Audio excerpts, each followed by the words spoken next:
सिन्दूरारुणविग्रहाम् त्रिनयनाम्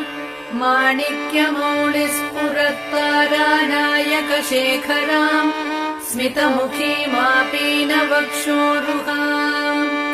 पाणिभ्यामलिपूर्णरत्नचषकम् रक्तोत्पलम् बिभ्रतीम् सौम्याम् रत्नघटस्थरक्तचरणाम् ध्यायेत्परामम्बिकाम् अरुणाम् करुणातरङ्गिताक्षीम् धृतपाशाङ्कुशपुष्पबाणचापाम् अणिमादिभिरावृताम् मयूखैः अहमित्येव विभावये Bhavani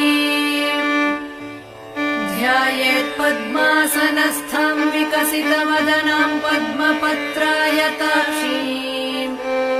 Hema